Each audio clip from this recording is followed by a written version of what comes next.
Assalamualaikum warahmatullahi wabarakatuh. Salam sejahtera buat kita semua. Jumpa lagi dengan saya Sriani SPD AUD TK Pertiwi Eromoko CGB Angkatan 4 Kabupaten Wonogiri. Dalam aksi nyata sosialisasi modul 1 ini terlebih dahulu saya berkoordinasi dengan Kepala TK Pertiwi Eromoko di tempat saya mengajar dan meminta izin kepada Kepala Dharma Wanita Bale Harjo. Dalam sosialisasi ini diikuti oleh beberapa rekan guru berjumlah 9 orang, sebagai berikut.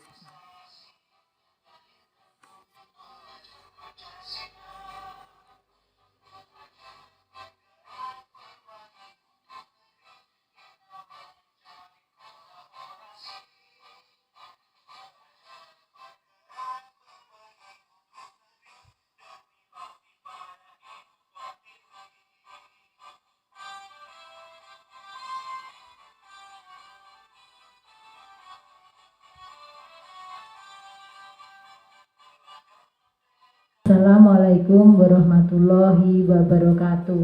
Waalaikumsalam warahmatullahi wabarakatuh. Puji syukur kita panjatkan kehadirat Tuhan Yang Maha Esa yang telah melimpahkan rahmat dan hidayahnya kepada kita semua sehingga kita dapat berkumpul pada saat hari ini dengan tanpa kekurangan suatu apapun. Pertama-tama saya ucapkan terima kasih kepada beliau Ibu Dwi Haryati selaku Kepala TK Dharma Wanita Bale Harjo Kecamatan Eromoko yang telah mengizinkan saya untuk berbagi sedikit pengalaman selama saya mengikuti pendidikan calon guru penggerak Angkatan 4 Kabupaten Wonogiri. Terima kasih juga kepada teman sejawat Guru TK Pertiwi, Guru TK Dharma Wanita Kecamatan Eromoko dan juga kepada rekan-rekan Guru KB Bale Harjo. Terima kasih teman-teman semua, saudara-saudara semua sudah mau menghadir pada saat siang hari ini. Di sini saya mau berbagi pengalaman tentang selama saya mengikuti pendidikan calon guru penggerak Angkatan 4 Kabupaten Wonogiri. Yang akan saya bagikan yaitu tentang filosofi pemikiran Ki Hajar Dewantara dan juga tentang budaya positif di sekolah. Demikian akan saya bagikan kepada ibu-ibu saudara semua tentang filosofi Ki Hajar Dewantara.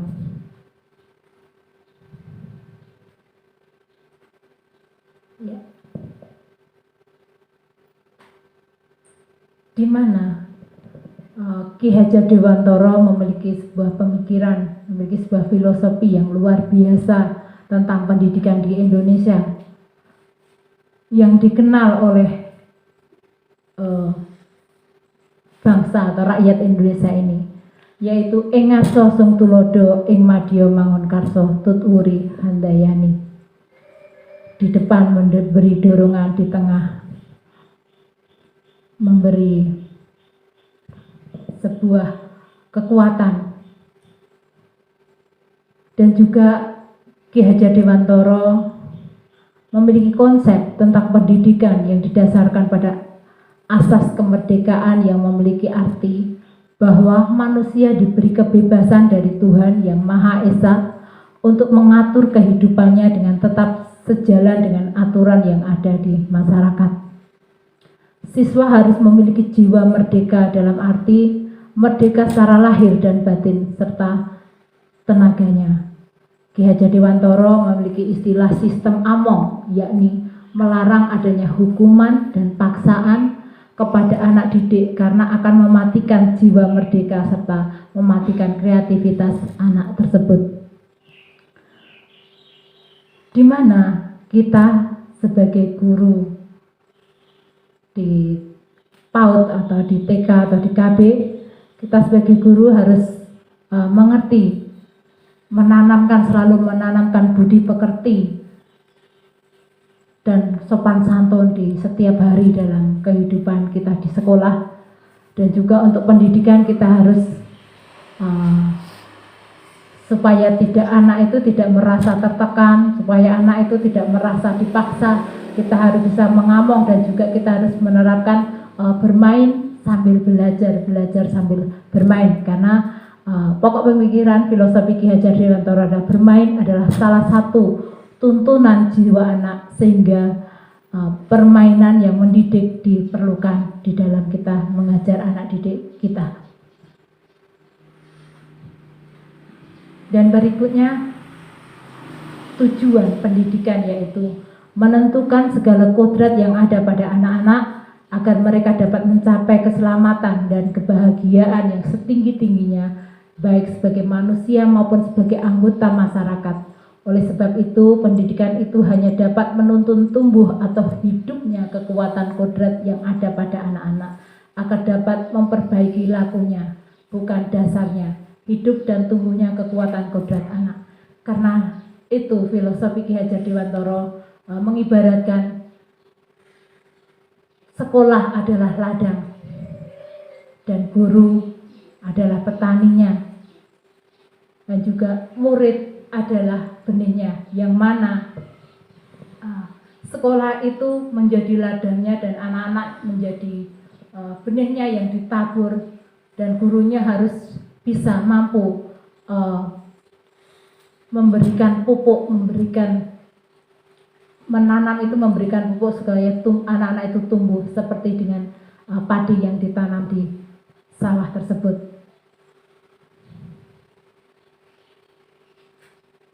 Itu tadi tujuan dari pembelajaran yang dimaksud oleh Ki Hajar Dewantara,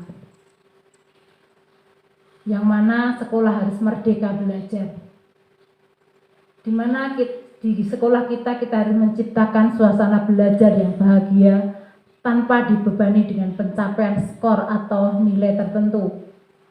Konsep pengembangan pendidikan di mana seluruh pemangku kepentingan diharapkan menjadi agen perubahan.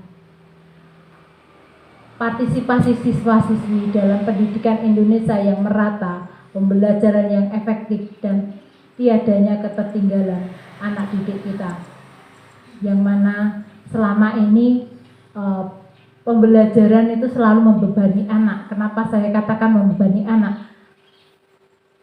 Baik itu di SD maupun TK. Kalau di SD itu ada ujian, tapi kalau di TK biasanya kita mengajarkan sesuai dengan kemauan kita, supaya anak itu mengikuti apa yang kita mau.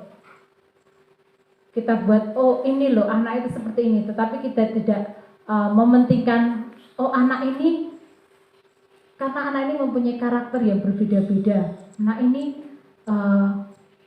kita harus mengolah anak itu seperti apa. Kita itu hanya menjadi teladan, kita itu hanya mendorong anak itu untuk bertumbuh kembang sesuai dengan kodratnya, sesuai dengan kodrat alam, sehingga anak itu akan tumbuh kembang sesuai dengan kodratnya dengan baik, yang memiliki sebuah karakter, yang memiliki sebuah anak itu bisa kreativitas, imajinasi yang baik,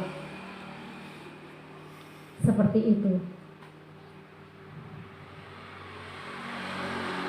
Di mana hal-hal positif yang dapat dipelajari terkait pemikiran Ki Hajar Dewantara, yaitu trilogi pendidikan yang tadi sudah saya sampaikan di depan, yaitu ing ngarsa sung tulodo, ing madya mangunkarsa, dan tuturi handayani, berusaha diterapkan dalam proses pembelajaran kita sehari-hari di lembaga kita.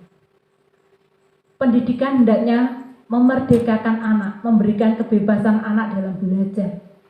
Kita tidak boleh memaksa anak. Ketika anak contohnya seperti ini, kita mengajak anak untuk berhitung batu, kita ngajak anak untuk berhitung batu, dan anak itu, "Bu, saya tidak mau, saya tidak bisa." Gimana toh, Dek? Kita harus mau, ayo dihitung, ayo belajar. Kita tidak boleh begitu. Tetapi kita, marilah kita menjadi among, kita mendorong. Oh ya Dek, gini kok, batunya dihitung ada berapa? Enak loh Dek, bagus loh Dek. Ya batunya dilihat. Ayo deh kita sama-sama dihitung, contohnya seperti itu. Jadi anak akan merasa aman, merasa diayomi oleh gurunya tersebut. Kemudian pendidikan memperhatikan kodrat alam dan kodrat zaman. Karena zaman dulu dengan zaman sekarang itu jauh berbeda sekali. Zaman sekarang anak-anak itu hidupnya kadang sudah berbeda dengan dulu. Kalau sekarang udah mainnya HP, jadi udah terpengaruh dengan kemajuan HP itu seperti itu. Jadi untuk kita sebagai guru harus bisa ngerti, oh ya, dulu dan sekarang itu berbeda. Kita harus memberikan pembelajarannya seperti apa, yang bagaimana, baiknya seperti apa. Jadi kita harus melakukan sebuah perubahan dari dulu dengan sekarang. Selanjutnya, pendidikan merupakan tempat bermain. Anak-anak cenderung suka bermain menggunakan pembelajaran berbasis permainan.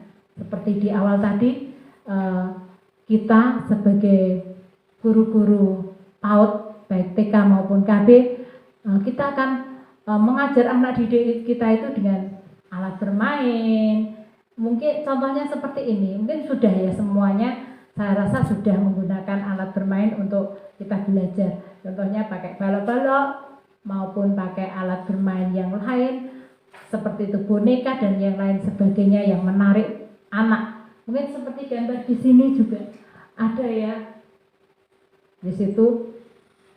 Dan selanjutnya, oke, hal-hal positif yang lain yang dapat dipelajari terkait pemikiran Ki Hajar Dewantara selain yang saya paparkan tadi, pendidikan menghamba pada anak, berorientasi kepada anak. Pendidikan sebagai tuntunan anak agar berpikir bijaksana, supaya anak kita berpikir bijaksana. Pendidikan memahami kodrat, bakat, potensi, dan minat anak itu sendiri. Jadi bukan sesuai dengan minat apa yang kita mau. Pendidikan membawa anak menuju kebahagiaan dan keselamatan. Mengapa seperti itu? Karena pendidikan kita, kenapa dikatakan membawa anak menuju kebahagiaan dan keselamatan? Supaya anak itu bahagia, anak itu selamat. Dalam arti selamat bagaimana? Kita membuat anak itu, untuk pembelajaran kita buat supaya anak itu bahagia, tidak terkekang.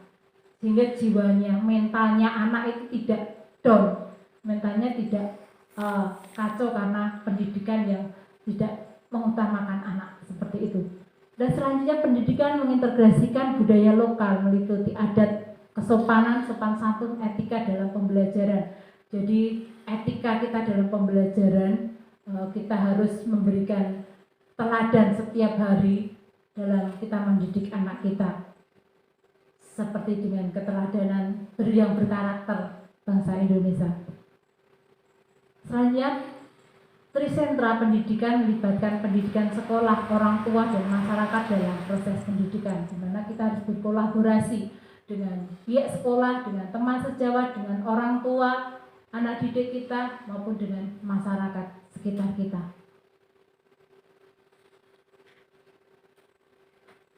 Ya, selanjutnya, komitmen mewujudkan merdeka belajar. Apa yang menjadi komitmen kita sebagai guru untuk merdeka belajar? Yaitu kemerdekaan berpikir, kemampuan guru menerjemahkan kompetensi dan kurikulum, ciptakan pembelajaran yang berpihak kepada peserta didik, yang mana sekolah atau guru maupun peserta didik diberi ruang untuk berinovasi, belajar mandiri serta berkreativitas. Pastikan apa yang sudah dikuasai pada hari ini dan apa yang harus dipelajari pada esok hari kepada anak didik kita. Pembelajaran yang nyaman tidak hanya di dalam kelas tetapi juga di luar kelas, baik outing kelas, diskusi, dan berkolaborasi dengan untuk riset. Penguatan karakter, beriman, bertakwa kepada Tuhan Yang Maha Esa, berakhlak mulia, berkebinekaan global, mandiri, bergotong royong, berpikir kritis, kreatif. Dari situlah nanti akan tercapai profil pelajar Pancasila, belajar yang merdeka, yang berpusat kepada anak. Penguatan profil pelajar Pancasila, di mana supaya profil pelajar Pancasila itu kita jalankan di lembaga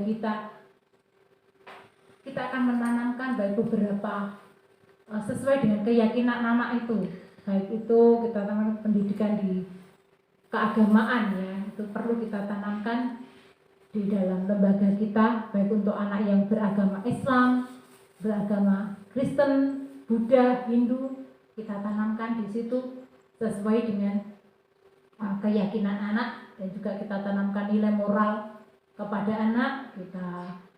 Selain itu kita tanamkan gotong royong kepada anak, kita tanamkan untuk saling mengasihi, kita tanamkan saling kerjasama, seperti itu kita tanamkan sehingga terciptalah profil pelajar Pancasila. Selanjutnya, aspek beriman bertakwa kepada Tuhan yang Maha Esa, berakhlak mulia, itu seperti apa? Bagaimana pemanfaatan medsos untuk penggalangan dana guna pembangunan tempat ibadah di sekolah, bantuan bencana alam, bantuan santunan pemakaman, supaya meningkatkan akhlak. Itu contohnya saja. Kita contohnya menanamkan kepada anak untuk memiliki jiwa sosial, kita mampu membantu orang lain, membantu kesulitan orang lain. Mungkin tidak harus membangun tempat ibadah di sekolah, itu tidak harus ya. Kalau memang iya itu lebih bagus. Pelaksanaan ibadah mungkin dengan berdoa sebelum dan sesudah kegiatan, seperti itu. Kegiatan untuk memperkuat akhlak pribadi yaitu dengan karakteristik, kita tanamkan karakteristik anak yang baik, seperti itu. Aspek kebinekaan global, di mana era Indonesia ini ya, kita harus tetap mempertahankan kebinekaan kita. Oleh karena itu kita tanamkan pembelajaran yang berorientasi kepada anak dan berprofil pelajar Pancasila. Pembuatan video, kreativitas seni budaya, itu kita tanamkan budaya kita kepada anak, supaya anak-anak itu mengenal budaya kita dan tidak meninggalkan adat budaya Indonesia, seperti itu. Sehingga kita harus supaya anak itu tetap mencintai budaya Indonesia, melestarikan budaya Indonesia, ditanamkan sejak dini. Nah, kita selain itu kita bisa memanfaatkan aplikasi ke-learning untuk melakukan kolaborasi, pembuatan proyek bersama sebagai bentuk penguatan kreativitas, kolaborasi, dan memperkuat kepedulian. Contohnya kita ajak kerja bakti, membersihkan lingkungan sekolah TK, membuang sampah pada tempatnya, seperti itu. Dan juga pemanfaatan media sosial untuk melakukan aksi sosial kepedulian, membantu teman yang terdapat musibah seperti tadi, yaitu untuk mewujudkan penguatan budaya bangsa kita. Sedangkan aspek mandiri, yaitu memanfaatkan video inspirasi, website, dan blog inspirasi untuk mendapatkan inspirasi dalam pengembangan diri dan menemukan ide-ide yang dapat dikembangkan. Itu kita lakukan sebagai seorang guru, jadi kita memanfaatkan teknologi, karena memang sekarang zamannya sudah zaman teknologi ya. Kita manfaatkan teknologi untuk mengembangkan diri kita sebagai guru yang berprofesi. Sedangkan siswa secara mandiri belajar dan berkarya, yang mampu mengatur pikiran, perasaan, dan perilaku dirinya untuk mencapai tujuan belajar. Selanjutnya, aspek benaran kritis, memanfaatkan berbagai konten digital dan artikel ilmiah online untuk memproses informasi dan gagasan, sehingga memperkuat penalaran kritis. Sumber belajar untuk memperkuatkan kemampuan menganalisis dan mengevaluasi penalaran. Itu kita sebagai guru, kita harus bisa sebaik-baiknya menerapkan itu semua, memperkuat referensi sebagai bahan pertimbangan mengambil keputusan di dalam kita pembelajaran.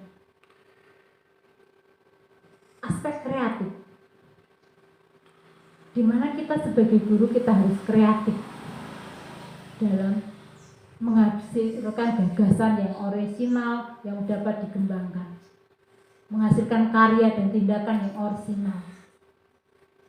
Kita harus kreatif dalam pembelajaran supaya apa yang kita tujukan, apa yang kita kehendaki, visi kita, misi kita untuk lembaga kita, untuk anak-anak kita itu akan tercapai. Demikian tadi tentang filosofi Ki Hajar Dewantara, di mana mari kita bersama-sama melakukan perubahan. Kita mendidik anak yang berpusat kepada anak, berprofil Pancasila, merdeka belajar, yang diibaratkan ing ngarsa sung tulodo, ing madya mangun karsa tutwuri handayani. Mari kita bersama-sama melakukan perubahan ini untuk kemajuan anak didik kita di lembaga kita. Demikian tadi untuk sesi yang pertama, dan nanti akan saya lanjutkan untuk seksi yang kedua, yaitu tentang budaya positif di lingkungan sekolah kita. Baiklah, kita akan mulai sesi selanjutnya, yaitu budaya positif atau ekosistem positif. Kita ambil contoh perbandingannya dengan hidup tumbuh-tumbuhan, di mana seorang petani dalam hakikatnya sama kewajibannya dengan seorang pendidik, yang mana menanam padi misalnya, hanya dapat menuntun tumbuhnya padi tersebut. Ia dapat memperbaiki kondisi tanah, memelihara tanaman padi, memberi pupuk dan air, membasmi ulat-ulat atau jamur-jamur yang mengganggu hidup tanaman padi, dan lain sebagainya. Demikian juga kita sebagai guru, kita hanya menuntun anak sesuai dengan kodrat anak tersebut. Selanjutnya, perubahan paradigma teori kontrol atau ilusi kontrol.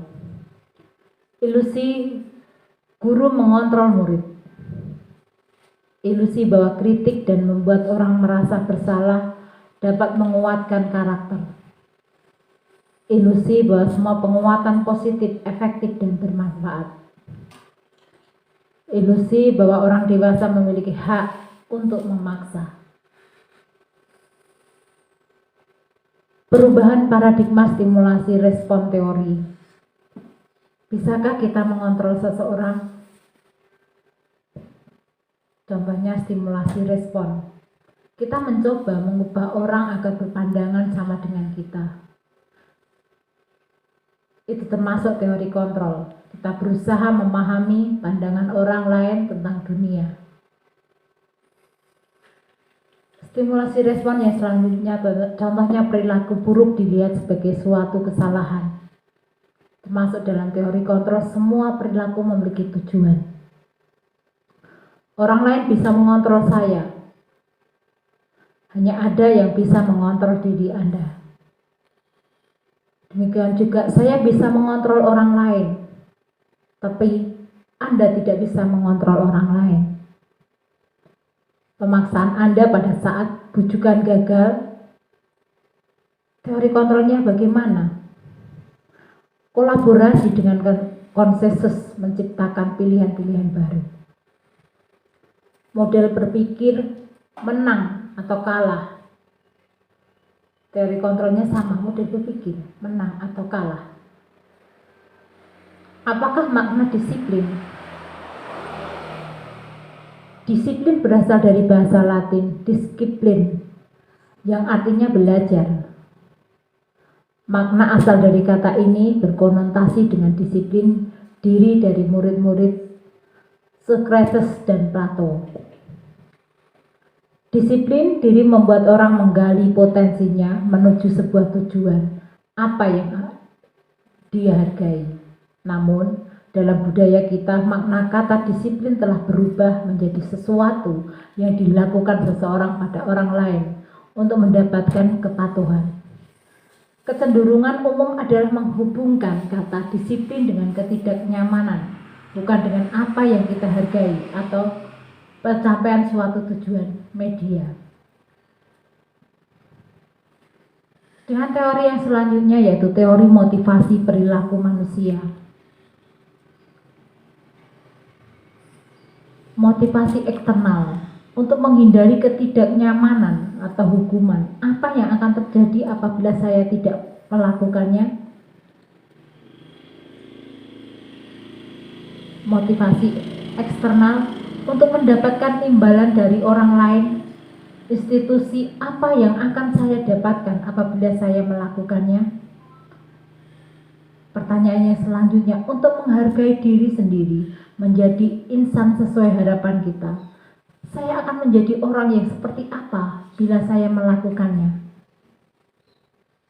Itu adalah teori motivasi perilaku manusia.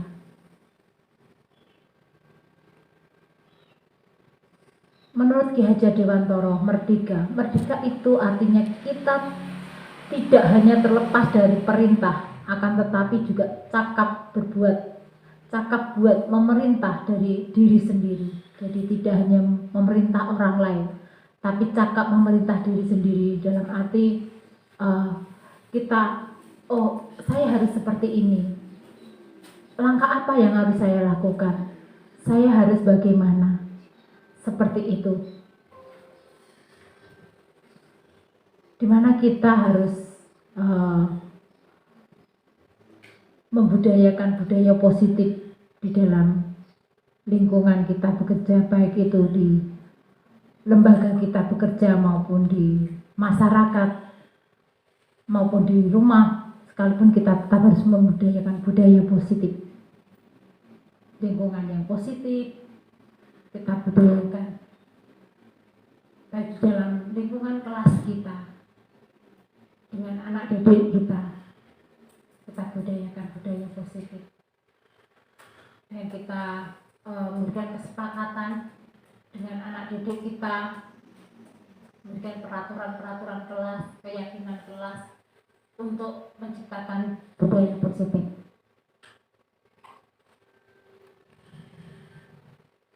Keyakinan kelas, dukungan dan penghargaan. Mengapa tidak peraturan saja? Mengapa harus keyakinan kelas? Mengapa kita harus dengan keyakinan kelas, kita adakan penghargaan di kelas, tidak hukuman saja? Mengapa kita memiliki peraturan harus menggunakan helm? Contohnya mengendari kendaraan roda 2, ada aturannya kita harus menggunakan helm. Karena semua itu ada tujuannya. Mengapa kita memiliki peraturan 3M? Menggunakan masker, cuci tangan, menjaga jarak kurang lebih dari 1,5 meter, ada tujuannya. Karena di mana kita saat ini COVID-19 di negara kita harus melawan dengan menjaga diri kita dengan 3M tadi, yaitu menggunakan masker, cuci tangan, pakai sabun di air yang mengalir, jaga jarak, supaya kita aman. Mengapa kita memiliki peraturan harus datang tepat waktu pada saat mengikuti pelatihan? Itu mendisiplinkan kita, mendisiplinkan diri kita, mendisiplinkan anak-anak kita, terbiasa dengan hidup yang disiplin. Untuk mendukung motivasi intrinsik kembali ke nilai-nilai keyakinan-keyakinan, lebih mengarahkan seseorang dibandingkan mengikuti serangkaian peraturan-peraturan. Di sini contoh kesepakatan kelas di TK Pertiwi Eromoko, di TK di mana saya bekerja atau mendidik sebagai seorang guru. Kami mengadakan sebuah kesepakatan di kelas dengan anak didik saya, dan anak akan merasa senang. Kita ajak bersama-sama untuk mencari kesepakatan. Ayo anak-anak, kita mau buat seperti apa kelas kita? Ketika kita mau kita buat seperti apa? Ayo, siapa yang mau berpendapat? Ayo, siap angkat tangan. Anak-anak ada yang menjawab.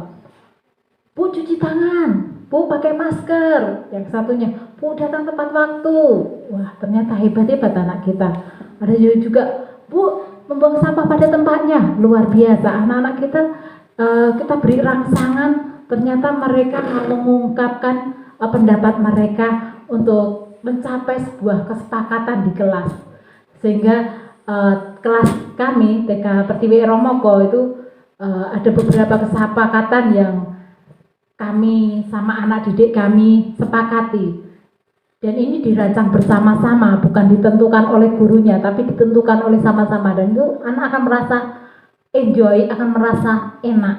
Nah, di sini akan saya sampaikan beberapa kesepakatan yang TK kami, kelas TK kami ya, yaitu datang tepat waktu, cuci tangan pakai sabun, memakai masker, jaga jarak, mengucap salam, saling menyapa ketika bertemu, saling menyapa, membuang sampah pada tempatnya, kelas yang menyenangkan. Ternyata anak-anak kami pengen kelas itu menyenangkan, tidak menakutkan. Kadang kalau gurunya datang sudah wajahnya cemberut, saya rasa anak-anak akan senang atau tidak? Tidak, anak-anak akan merasa sedih, merasa takut. Bagaimana kita bisa kelas itu menyenangkan? Nah, sebagai guru pun kita harus berwajah yang menyenangkan, tidak cemberut. Kalau ada anak yang melakukan kesalahan pun tidak langsung marah. Dek, jangan seperti itu. Wah, anak-anaknya lari, nangis semua. Tapi kita, Dek, tidak apa-apa. Semua orang pernah berbuat salah. Tapi ayo ya Dek ya, kita benahi dan besok lagi tidak dilakukan ya sayang ya. Bersikap baik. Kita memberikan keteladanan kepada anak. Dari kesepakatan tersebut kita memberi keteladanan juga. Bukan hanya anaknya yang harus bersikap baik, tapi kita sebagai guru harus bersikap baik. Baik kepada teman sejawat, maupun kepada kepala sekolah, maupun kepada anak didik kita harus bersikap baik. Dan anak itu juga akan mengikuti, bersikap baik dengan teman-teman, bersikap baik dengan gurunya, bersikap baik dengan orang tuanya, seperti itu. Kan dan kesepakatan yang selanjutnya, merapikan mainan. Nah, kita beri anak-anak itu disiplin ya. Dengan ada kesepakatan, itu anak-anak akan senang. Oh iya, itu kan kesepakatan kita yang buat bersama-sama. Asik, setelah bermain selesai mereka merapikan mainan. Tidak harus, ayo anak-anak dirapikan mainannya. Nah, dengan kesepakatan tersebut anak-anak tidak harus teriaki seperti itu, tapi mereka sudah sadar sendiri.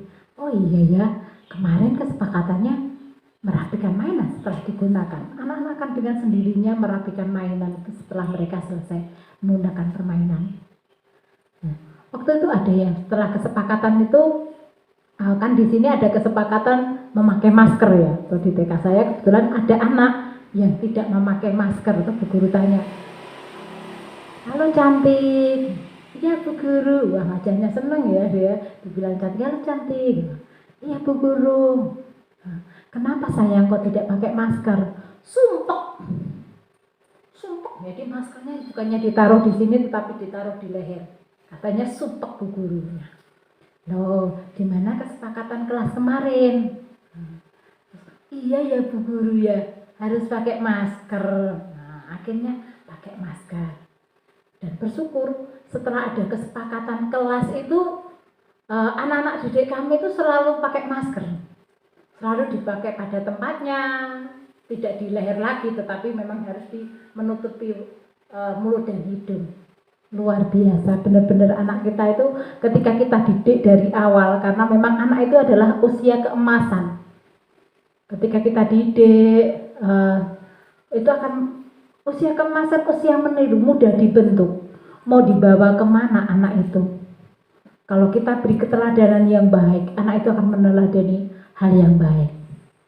Jadi perlunya kita membuat kesepakatan di kelas itu seperti itu.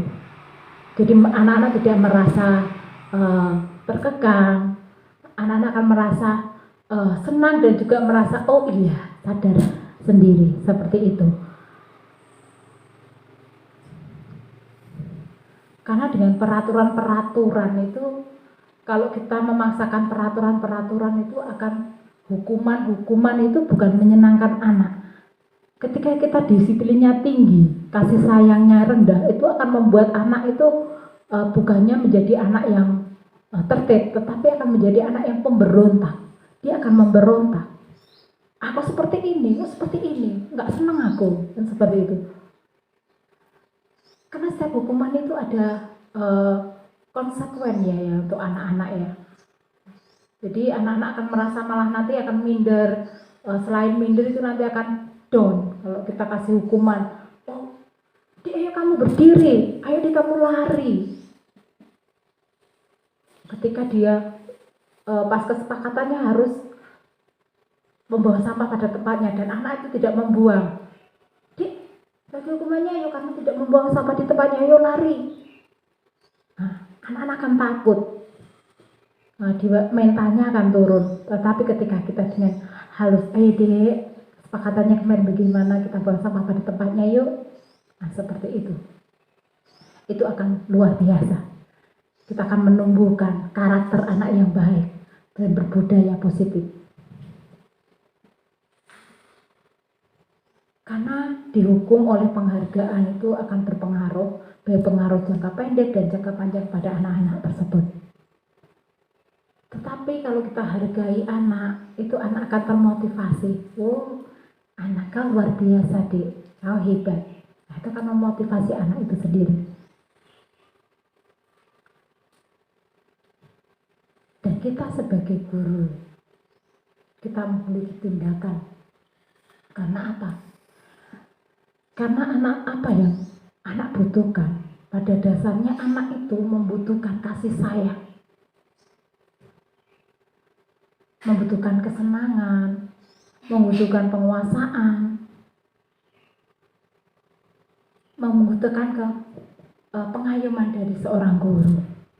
Seperti itu. Jadi anak ketika dia merasa aman, merasa nyaman, merasa enak, tidak tertekan, jiwa mereka akan untuk masa ke depan mereka itu akan mempengaruhi masa depan anak-anak itu tersendiri.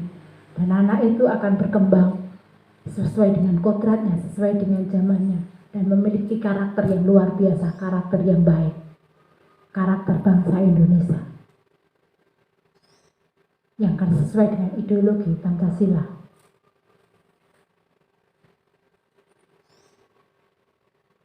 Sehingga kenapa kok adanya 5 posisi kontrol? Ada beberapa posisi kontrol yang akan, yaitu penghukuman, membuat orang merasa bersalah, menjadi teman, pemantau, manajer. Kita mau jadi guru yang posisi kita mau di mana? Apa kita menjadi guru yang penghukum? Atau kita akan menjadi guru yang membuat orang merasa bersalah? Atau kita akan menjadi teman bagi anak didik kita? Atau kita hanya menjadi pemantau saja? Atau kita akan menjadi manajer buat mereka? Contohnya seperti ini, kalau guru berbuat ya menjadi penghukum, berarti guru akan menghardik anak itu. Hanya kalau kita menghukum anak, setiap anak melakukan kesalahan, berarti kita hanya melihat anak itu dan memberi hukuman. Saya rasa itu posisi kontrol itu kurang tepat ya kalau kita posisi penghukum, kalau kita terapkan di pendidikan TK itu menurut tidak tepat. Kalau pembuat merasa bersalah, contohnya ketika anak berbuat salah, mungkin kita punya satu anak yang berbuat salah, contohnya ya anak kita si A, mungkin Denny, dia melakukan kesalahan, tidak mau mengerjakan kegiatan terus, Kalau kita posisi kita di buat anak itu merasa bersalah, berarti kita akan melakukan, dek kamu tidak kasihan ya sama bu guru, kok nggak mau mengerjakan sih dek, ya sayang ya sama bu guru. Nah, anak-anak itu akan merasa bersalah secara sendirinya. Iya ya, mungkin dia akan tertegun, mungkin dia akan minta maaf karena merasa bersalah. Kalau posisi kontrol kita sebagai teman, contohnya seperti ini. ada anak yang merasa bersalah, kita sebagai guru kan kita selalu mengawasi anak itu, kita selalu mengerti anak itu. Oh, ini kok anak ini contohnya dia selalu kok mainan, setiap kali bu guru kok mainan sendiri, tidak mau mendengarkan. Bahkan tiap suruh mengerjakan kegiatan dia tidak mau. Nah, kalau kita sebagai teman, kita dekati anak tersebut. Dek, kenapa toh sayang? Kenapa kok tidak mau? Nah, kita berusaha menjadi teman. Kita menjadi teman pada anak tersebut. Nanti anaknya juga akan merasa senang. Oh iya bu, karena ini. Anak itu akan menyampaikan alasannya mengapa toh anak itu tidak mengerjakan, tidak itu. Nah, kita sebagai guru kalau kita menjadi teman, kita akan tahu nanti, oh terus langkah selanjutnya apa yang harus kita lakukan supaya anak tersebut mau mengikuti kegiatan. Kalau kita menjadi pemantau, kalau kita sebagai guru posisi kita menjadi pemantau, itu kita memantau anak. Oh ini loh, mungkin ada satu anak ya kita pantau terus karena mereka satu anak itu kok anak ini selalu ngerjain temannya terus, itu kenapa? Selalu goda temannya terus, itu kenapa? Kita pantau anak itu. Kita pantau. Selain kita pantau, kita nanti juga akan melakukan tindakan. Kita arahkan, kita bimbing anak tersebut. Nah, posisi yang terakhir posisi manajer. Luar biasa kalau posisi manajer itu. Kalau posisi manajer berarti kita sudah bisa menjadi teman, kita dalam arti mengajak anak itu, kita bisa membawa anak itu ketika anak itu melakukan kesalahan, kita bawa anak itu, kita arahkan dia, kita beri masukan, kita dengan baik, dengan penuh kasih sayang, dan akan terjadi hal yang luar biasa. Jadi saat ini di mana, posisi mana? Sekarang kita di posisi mana sebagai guru itu?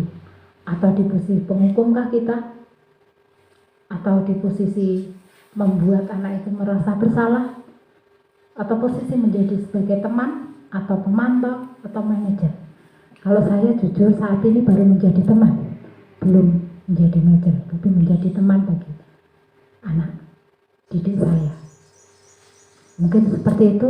Demikian tadi untuk posisi kontrol Bapak Ibu Saudara. Dan juga kita pun harus dengan nada suaranya bagaimana. Kalau dengan anak-anak itu kita nada suaranya juga harus dengan lembut, jangan dengan kasar. Karena anak kalau dikasari ya enggak bagus ya. Dan apa yang harus kita lakukan selain kesepakatan tadi, yaitu kita akan melakukan restitusi.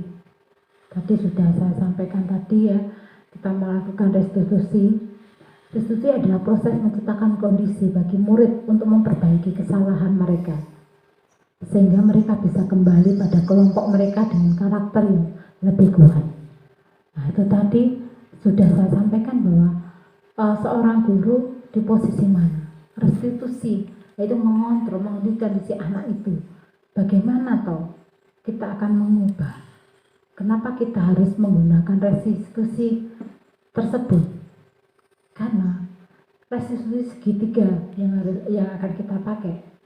Apa toh ciri-ciri restitusi itu? Ada 9, yaitu bukan untuk menebus kesalahan, namun untuk belajar dari kesalahan.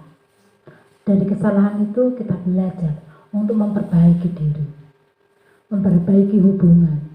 Yang ketiga, tawaran, bukan paksaan. Kita menawarkan ke anak, bukan memaksa. Restitusi menuntun untuk melihat ke dalam diri. Restitusi mencari kebutuhan dasar yang mendasari tindakan.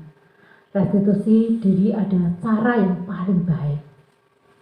Restitusi fokus pada karakter, bukan tindakan. Restitusi fokus pada solusi.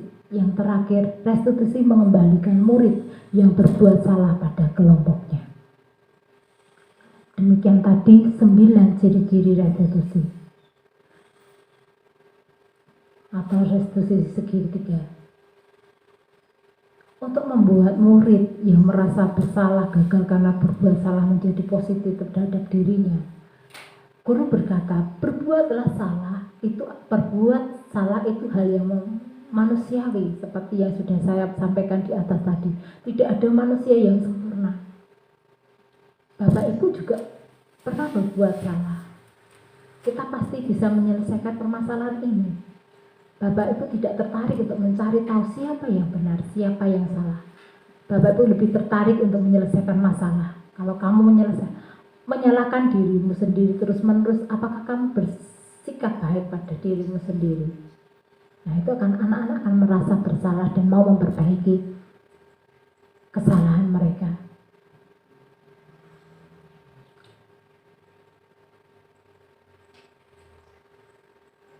Nah, murid akan melihat kesalahannya tadi.